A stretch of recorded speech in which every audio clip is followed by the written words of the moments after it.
राहुल गांधी एक बार फिर जिस तरह अदानी समूह को घेरने में जुट गए हैं, उससे यही लगता है कि वह यह समझने को तैयार नहीं कि ऐसे मुद्दे भले ही खबरों का हिस्सा बन जाते हों, लेकिन उनसे कांग्रेस को कुछ हासिल नहीं होता।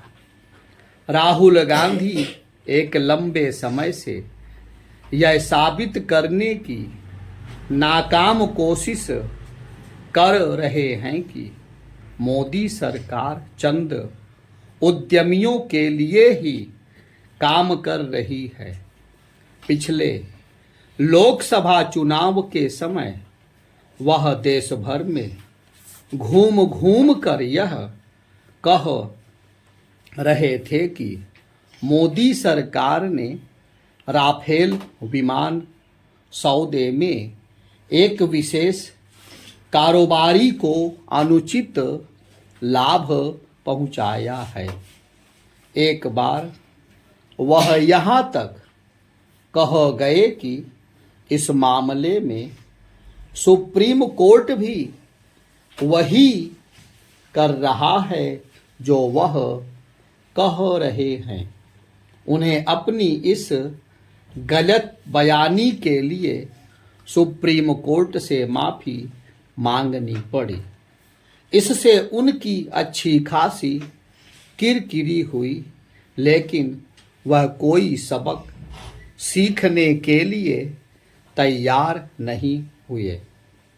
जब मोदी सरकार 3 नए कृषि कानून लाई तो राहुल गांधी इन कानूनों को अदानी अंबानी कानून की संज्ञा देकर किसानों को बरगलाने लगे, जबकि ऐसे कानून बनाने का वादा खुद कांग्रेस ने अपने घोषणा पत्र में किया था। जब अदानी समूह को लेकर अमेरिकी संस्था हिंडनबर्ग की रपट सामने आई तो राहुल गांधी नए सिरे से इस समूह और मोदी सरकार पर हमला करने में जुट गए।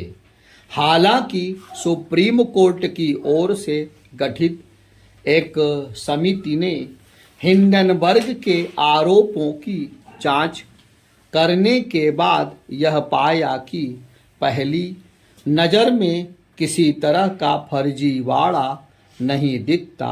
फिर भी राहुल गांधी अदानी समूह और मोदी सरकार पर उल्टे सीधे आरोप लगाते रहे।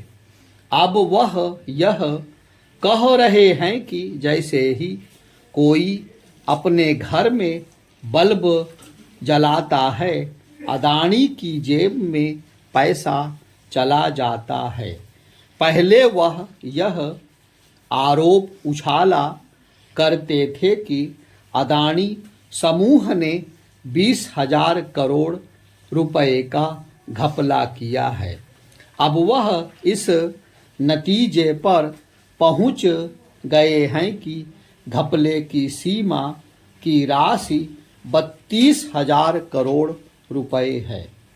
पता नहीं वह ऐसे आंकड़े कहाँ से लाते हैं, लेकिन इसमें संदेह नहीं कि वह कीचड़ उछालने की राजनीति कर रहे हैं।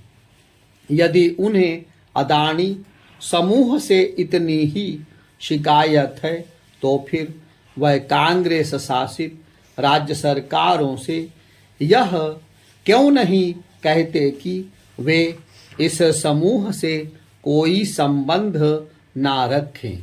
राहुल गांधी उद्यमियों को लांछित करने की जो राजनीति कर रहे हैं, वह वाम दलों की उद्यम विरोधी राजनीति को भी मात करने वाली है।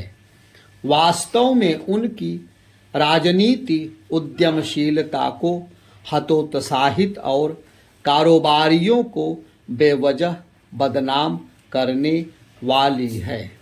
दुर्भाग्य से कुछ और नेता भी वही काम कर रहे हैं।